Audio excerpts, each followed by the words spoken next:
Salut, j'espère que vous allez bien. C'est Louis de chez Infopreneur et aujourd'hui, on va aborder un sujet simple qui consiste à tout ce que les gourous ne vous disent pas.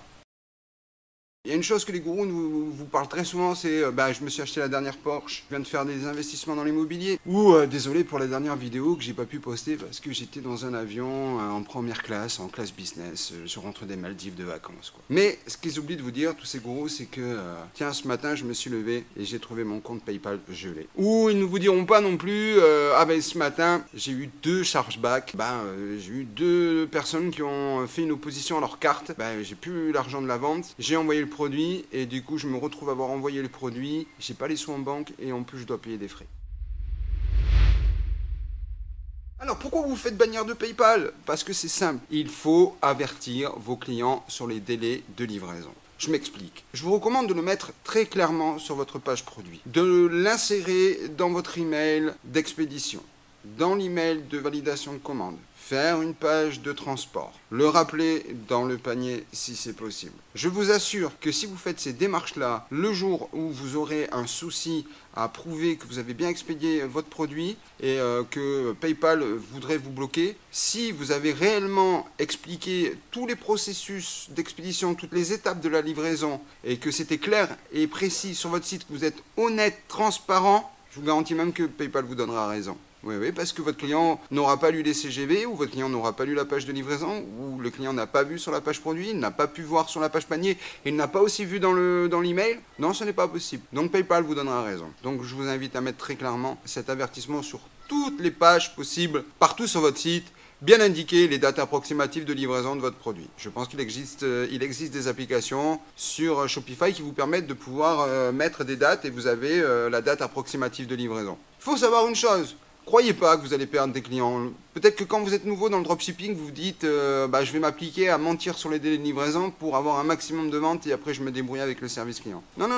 Comprenez bien une chose, c'est que votre client ou vos clients, majoritairement les gens qui achètent sur Internet, depuis le début que l'e-commerce existe sur Internet, c'est pour faire des bonnes affaires. C'est pour payer moins cher. Pourquoi on a arrêté d'aller en agence de voyage pour acheter ses billets d'avion et on les achète en ligne? Parce que c'est moins cher. Pourquoi on a arrêté d'aller dans les magasins de hi-fi?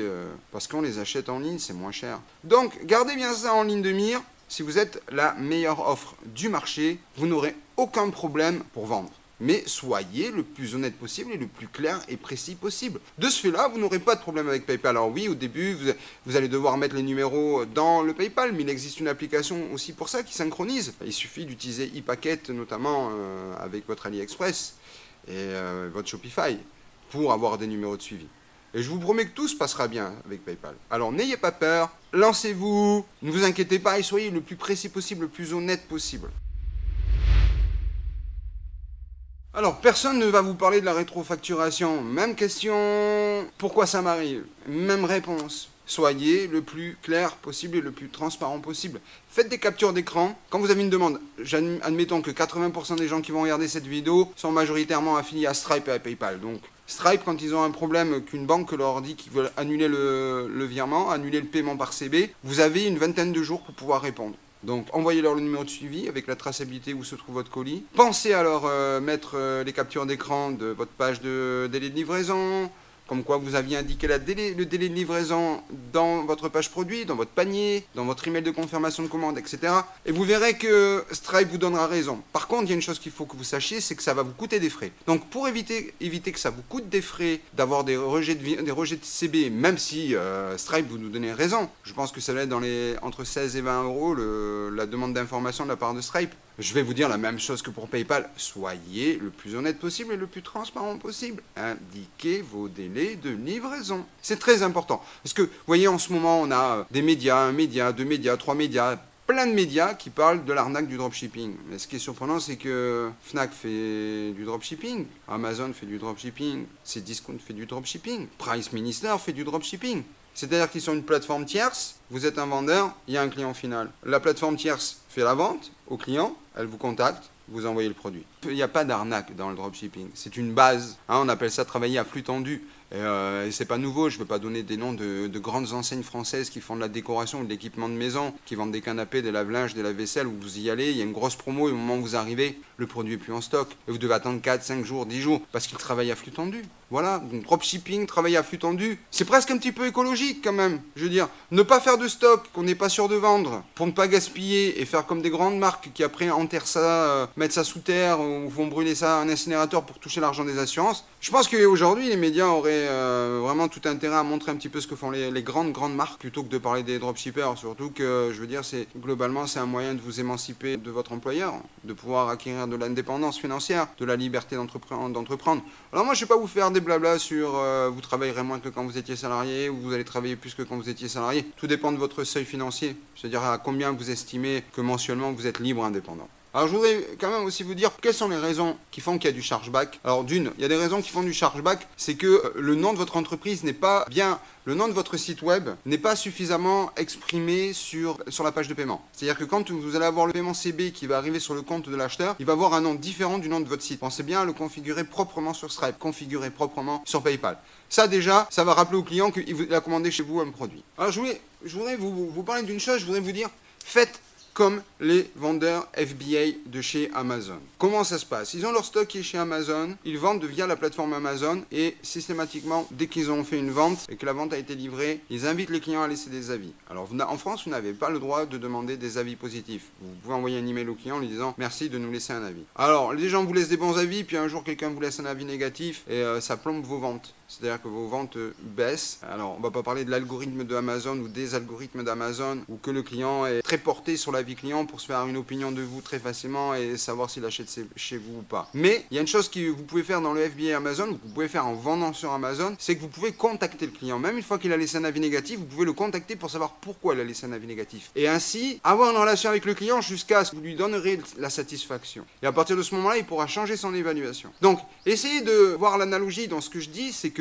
essayez de contacter vos clients, de parler avec eux. N'oubliez pas, ça coûte moins cher de fidéliser un client que d'aller acheter de l'audience. Payer de l'audience sur Google Ads, payer de l'audience sur Facebook Ads, payer de l'audience sur Snapchat, payer de l'audience sur Pinterest, sur Instagram, etc., etc., etc. Ça vous coûte de l'argent. Par contre, fidéliser des clients que vous avez, ça ne vous coûte rien. Un email pour savoir que le colis est parti, un email pour dire que le colis est en train de rentrer en France, un email pour dire que votre colis va vous être livré, un email pour vous demander si tout s'est bien passé, un email pour vous dire que si vous rencontrez encore quelques problèmes que ce soit avec le produit ou machin, n'hésitez pas à nous écrire. Donc la relation client, n'oubliez pas une chose, plus le client verra que vous êtes autour de lui, que vous êtes existant, que vous prenez en compte ce qui se passe, moins vous aurez de risque de chargeback, moins vous aurez de risque de demande de PayPal. Alors imaginez-vous bien que si vous faites 100 ventes et vous avez une demande d'enquête par PayPal, vous n'aurez jamais de problème de chargeback, vous n'aurez jamais de problème de blocage de fonds, vous n'aurez jamais de risque de fermeture de compte PayPal.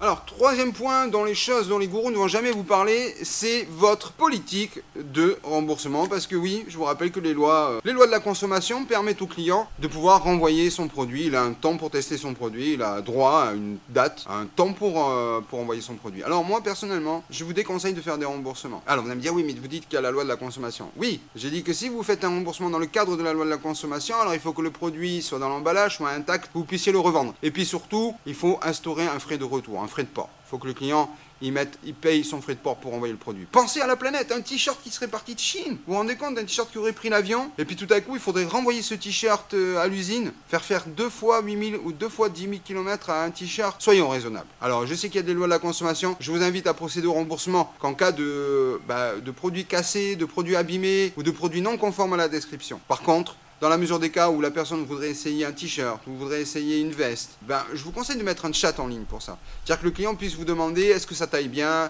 est-ce qu'il faut que je prenne plus grand, est-ce qu'il faut que je prenne plus petit. N'hésitez pas à installer un chat sur votre site pour répondre à vos clients. En plus, l'avantage des chats d'aujourd'hui, alors je sais, vous allez me dire, j'ai déjà mis Messenger Facebook. Oui, c'est très bien, mais tout le monde n'utilise pas Messenger Facebook en relation client. Non, il y en a qui utilisent encore le chat et même certains qui font des appels, qui appellent au téléphone et d'autres qui envoient des emails. Donc n'hésitez pas à faire en sorte que votre produit soit le plus clairement possible détaillé pour que votre client sache ce qu'il achète.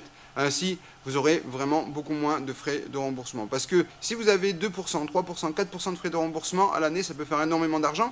Et puis imaginez que vous avez envoyé un t-shirt et puis entre-temps vous avez une autre commande et puis le t-shirt est en retour, vous renvoyez le même t-shirt à notre client. Voilà, pensez peut-être à une solution pour stocker vos produits retour en France, et peut-être dans un magasin, quelqu'un qui pourrait les vendre dans son magasin ou qui pourrait les renvoyer pour vous. Enfin, tout ça, ça pourrait être le thème d'une vidéo prochainement. Avant de conclure cette vidéo, je voudrais vous dire quand même par rapport aux gourous, parce que c'est pas péjoratif que je les appelle des gourous. Alors, je voudrais dire pourquoi ils parlent pas de ces sujets-là. Alors, c'est pas qu'ils veulent pas en parler ou qu'ils n'en parlent pas dans leur formation, certainement qu'ils l'abordent et ces sujets sont abordés dans leur formation. C'est juste qu'ils sont là, et je le comprends, pour vous aider à vous mouvoir en avant, pour aller vers l'entrepreneuriat, pour investir sur vous. Et c'est vrai que si on vous disait, bah, tu vas avoir des soucis avec PayPal, tu vas avoir des soucis avec Stripe, tu vas avoir des soucis de chargeback, tu vas avoir des soucis de remboursement, peut-être que vous allez préférer la sécurité, et vous allez préférer trouver un petit emploi, même si ça ne paye pas suffisamment pour assurer une vie de famille le plus correctement possible. Mais peut-être qu'il y a beaucoup de gens qui auraient du mal à franchir le cadre de l'entrepreneuriat. Alors n'en voulez pas aux gourous,